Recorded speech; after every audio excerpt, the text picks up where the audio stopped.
Bueno, para ver la segunda ley de la termodinámica, obviamente vamos a necesitar todas las herramientas que hemos visto, la primera ley, las propiedades térmicas de la materia, la ecuación de gases, diferentes tipos de ciclos, todos los procesos, todo lo que hemos visto anteriormente, que no solamente sirvió para ver esta segunda ley y su aplicación en motores y frigoríficos, sino también para su uso en sí mismas en diferentes procesos dentro de una bodega.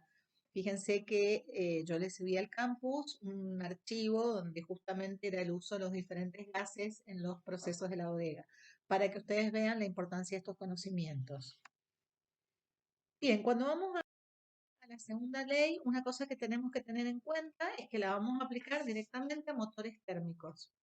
Motor térmico es algo que convierte el calor en energía mecánica, en un ciclo cerrado. O sea, si estamos hablando de un ciclo cerrado, significa, por ejemplo, en el gráfico, que salgo desde el estado A, llamamos estado A porque tiene un volumen A, una presión A, una temperatura A, una energía interna A, y hacemos el recorrido hacia B y lo cerramos volviendo al mismo punto A. A esto es lo que le llamábamos un ciclo cerrado, donde el trabajo se manifiesta como el área adentro de esa curva de ese ciclo cerrado, va a ser el trabajo neto. ¿Por qué nos interesa esto? Porque justamente los motores se hacen para facilitarnos la vida. Entonces, de alguna manera, yo voy a convertir calor mediante una explosión, mediante fuego, mediante alguna manera que yo pueda encontrar calor, voy a producir energía mecánica, es decir, trabajo, es decir, fuerzas que van a mover cosas. Y esto nos ayuda a hacer más fácil la vida. Cuando hablamos de que el sistema es cerrado, hablamos de que la variación de energía interna es igual a cero. Acuérdense que la energía interna era una variable de estado, o sea, la energía interna A es la misma al inicio que al final. Entonces su variación es igual a cero y el calor que se le va a suministrar en este proceso va a ser igual al trabajo, inclusive hasta el mismo signo. Bueno, puede transformar íntegramente una máquina cíclica el calor en trabajo. O sea, yo puedo transformar todo el calor que estoy produciendo en trabajo. No. ¿Quién determina eso? La naturaleza. Este va a ser simplemente el principio de entropía, donde nos dice que no hay posibilidad de transformar todo el calor. Y ahora sí, vamos a ver lo que es un motor térmico. Esto es un esquema bastante interesante porque nos va a servir bastante. Fíjense que un motor térmico estaría representado por esa esfera amarilla que tenemos ahí, que sería el gas que va a contener, por ejemplo, no sé, un cilindro. Y este motor va a tener un foco calorífico que va a estar a una temperatura TH, TH le llamamos por hot, por caliente, o sea, un foco que va a estar a la temperatura caliente, que va a ser la que me va a entregar el calor al sistema. Fíjense que es calor entrante a esta esfera amarilla, por lo tanto ya sabemos que es positivo. Y un foco frío, algo que está a una temperatura fría, que puede ser el medio ambiente simplemente, que es a donde va a irse el calor que no va a ser usado para realizar trabajo. Y además también el trabajo que lo realiza este sistema sobre el entorno, por lo tanto, también va a ser un trabajo positivo. Entonces Q sub H va a ser positiva, el trabajo va a ser positivo y Q sub C va a ser negativo en este caso. Además, este esquema tiene otras características muy interesantes. Está dibujado como si fueran toberas, como si fueran caños, supongamos, y donde el diámetro del QH va a ser igual a la suma del diámetro del de trabajo y el diámetro del de QC. O sea, QH es igual a QC más el trabajo. De esto nos estaría hablando y esto nos estaría representando este esquema tan gráfico. Realizar trabajo al pasar calor de un foco caliente a otro frío, o sea que siempre TH va a ser mayor que TC. Al realizar un ciclo, como ya vimos, la variación de energía interna va a ser igual a cero y el trabajo va a ser igual al calor total. ¿Y quién es el calor total? El QH menos el QC. Porque ya dijimos, el QH entra, el QC sale. Además, definimos otra variable que es muy importante, que es la eficiencia de este motor. Siempre en la eficiencia se coloca en el denominador lo que le entregamos al motor y en el numerador lo que el motor me va a entregar a mí o lo que me interesa que me entregue. En este caso, ¿qué le vamos a entregar? QH. Le vamos a entregar energía en forma de calor QH. Y el motor nos va a entregar trabajo, que es lo que nos interesa. El Q sub C en realidad es la pérdida, es lo que no nos interesa. Ese trabajo lo podríamos llegar a expresar como QH menos QC, dividido el denominador que era QH. Y si trabajamos matemáticamente, simplemente distribuimos el QH, nos va a quedar 1 menos QC sobre QH. Las tres expresiones son exactamente la misma expresión matemática, trabajada un poquito, y los tres nos van a dar la eficiencia. Es exactamente lo mismo, utilizar cualquiera de ellas. Esta eficiencia siempre va a ser menor que 1. ¿Por qué va a ser menor que 1?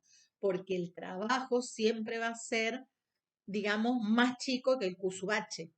Recuerden que no hay posibilidad, según la naturaleza, que todo el Q sub H se transforme en trabajo. Entonces, no hay posibilidad de que ese E valga 1. Siempre va a ser menor que 1.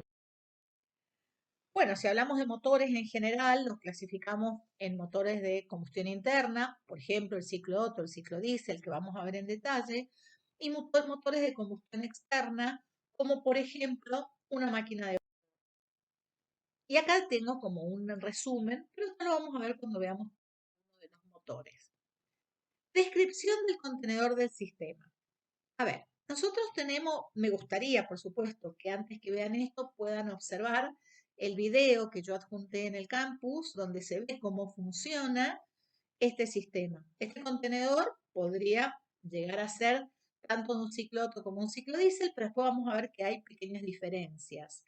Nosotros tenemos el cilindro, ese contenedor, con una válvula azul, que es la válvula de admisión, y una válvula roja, que es la válvula de escape. Y el émbolo, que puede subir y bajar, es lo que se llama pistón. ¿Sí? La cámara de combustión va a ser de la que va a permitir que entre el gas necesario para que se produzca la combustión, o sea, donde se va a producir el Q sub H. Y fíjense que hay algo interesante porque ese émbolo, ese pistón, sube y baja en un movimiento rectilíneo. Sube y baja, pero siempre por la misma dirección. Sin embargo, a través de la biela y a través del cigüeñal, ese movimiento que es rectilíneo termina convirtiéndose en un movimiento circular. Esto es sumamente interesante. Bueno, el ciclo Otto. Este mismo cilindro lo ponemos ahora acostado, que es lo que ustedes ven abajo.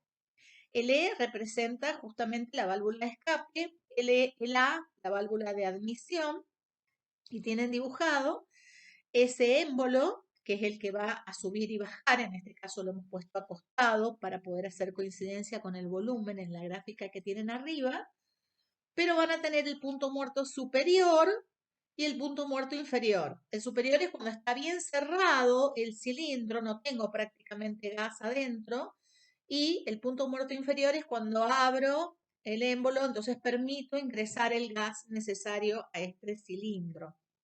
¿Por qué lo pongo acostado? Porque lo voy a graficar en una gráfica donde la abscisa va a ser el volumen, la ordenada va a ser la presión, entonces puedo hacer coincidir el volumen con el gráfico del cilindro.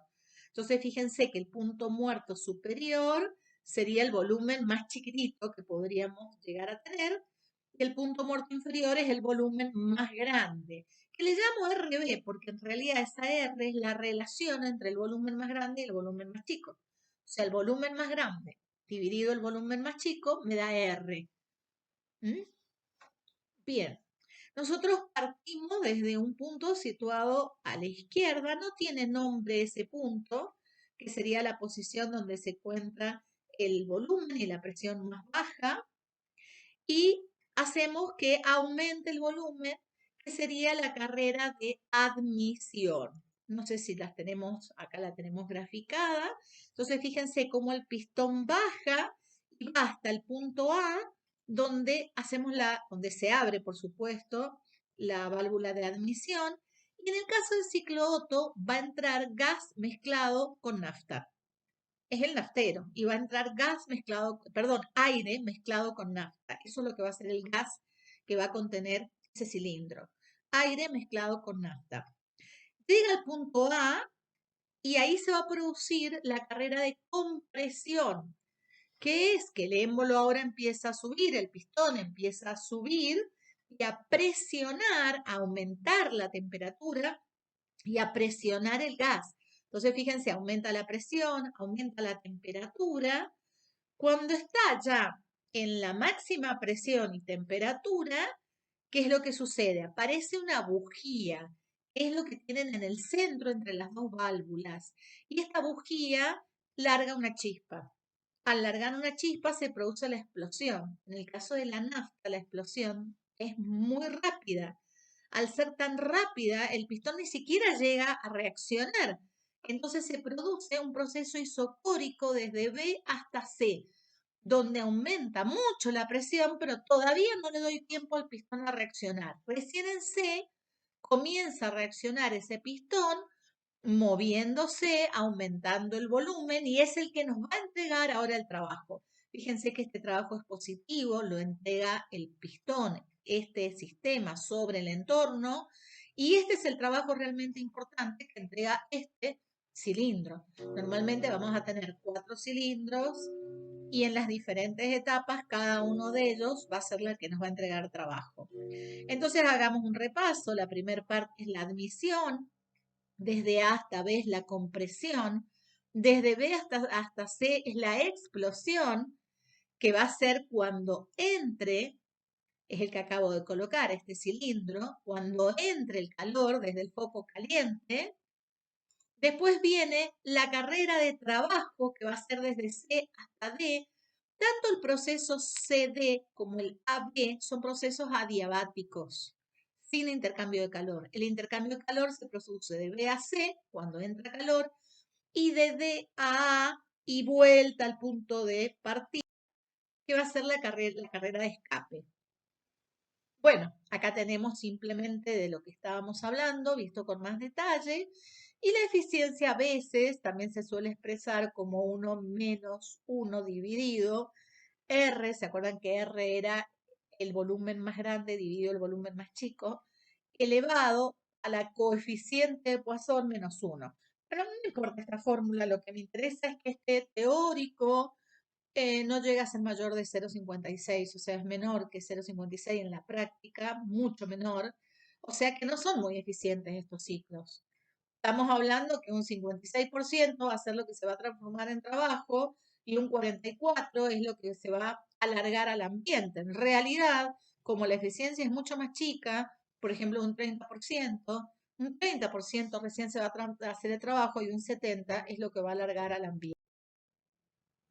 El ciclo diésel es parecido, pero les dije que había pequeñas diferencias. Partimos desde el mismo punto, con el volumen más pequeño. Se produce la admisión en un proceso isobárico. Esto no lo dije, este proceso es isobárico hasta llegar a A. Pero acá lo que se admite es aire puro, solo aire. ¿Sí? Después viene la carrera de compresión desde A hasta B.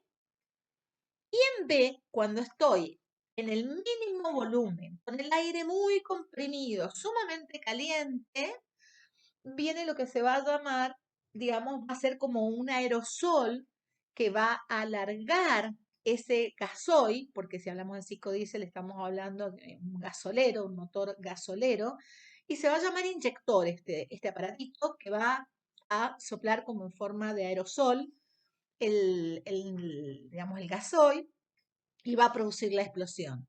Esta explosión no es tan rápida como la naftera, por eso se produce en un ciclo isobárico, ven donde entra el Q-H, y desde C hasta D también es un proceso adiabático.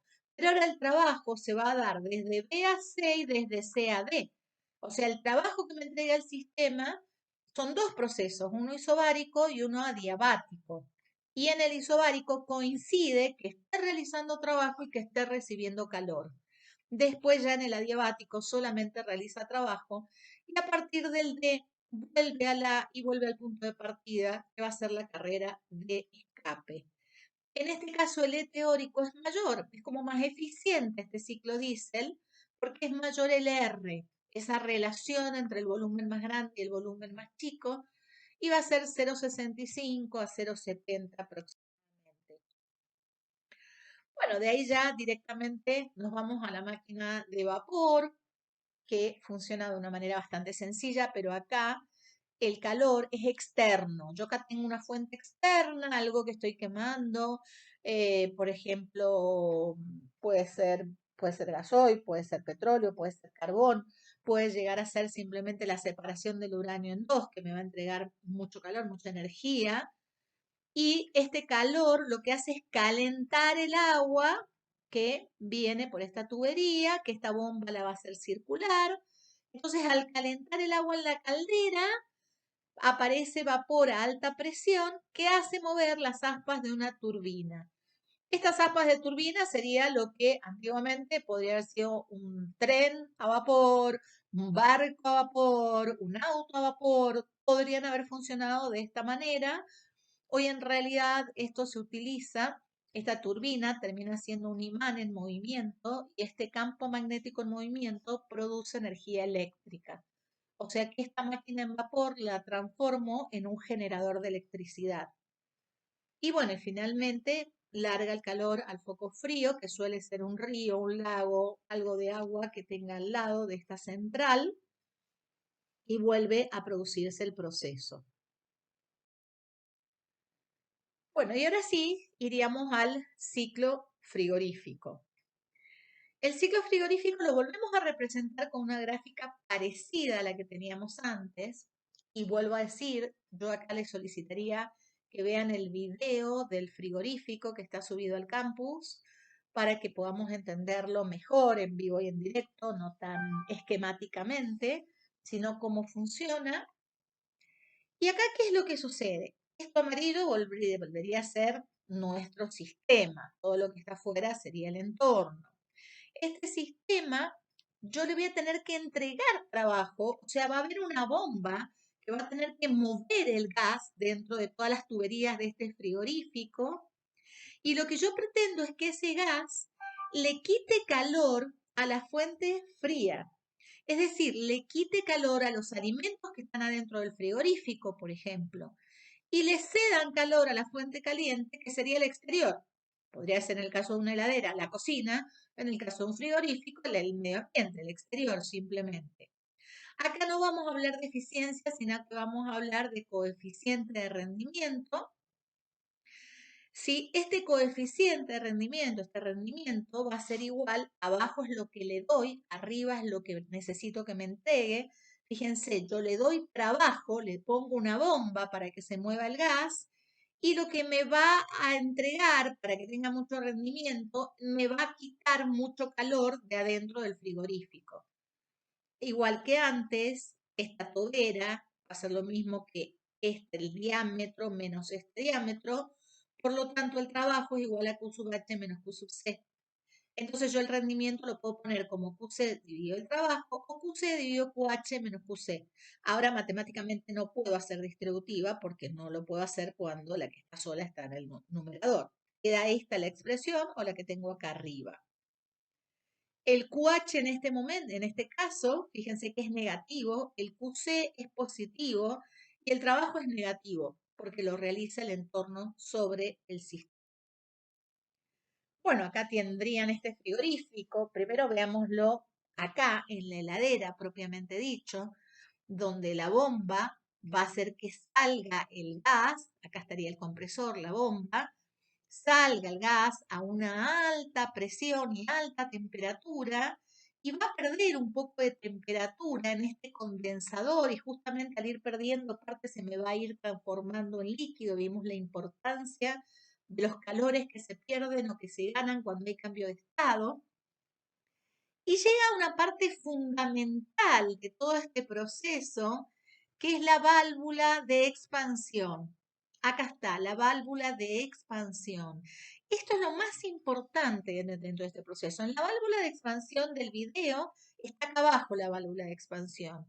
En cambio acá lo he puesto en la parte superior de la heladera. Conviene, como acá realmente se va a producir la bajada importante de temperatura, en este caso el freezer estaría arriba, si la válvula de expansión está abajo, el freezer lo pondría abajo, si esto fuera una heladera, ¿no? Pero lo mágico de la válvula de expansión es que es adiabática, o sea, ni pierde ni gana calor al pasar el gas por ella, es como un tubo muy, muy finito, es como cuando nosotros simplemente apretamos la válvula de un aerosol y ustedes pueden sentir que el dedo se les pone frío, porque al pasar por esta válvula de expansión, venir de alta presión y alta temperatura, sale de la válvula a baja temperatura y baja presión. Entonces esta temperatura baja mucho realmente, a temperaturas muy, muy bajas, por debajo, por supuesto, del cero, estamos hablando de 30 grados bajo cero, depende del frigorífico, 40 grados bajo cero, depende del frigorífico, y va a pasar por lo que se llama evaporador. ¿Qué es esto? Es la parte interior de la heladera, la parte interior del frigorífico. Fíjense que viene a muy baja temperatura, entonces por más que esté en el freezer a 10 grados bajo cero, siempre va a ser una temperatura mayor que los 30 grados que trae el gas, por ejemplo, 30 grados bajo cero.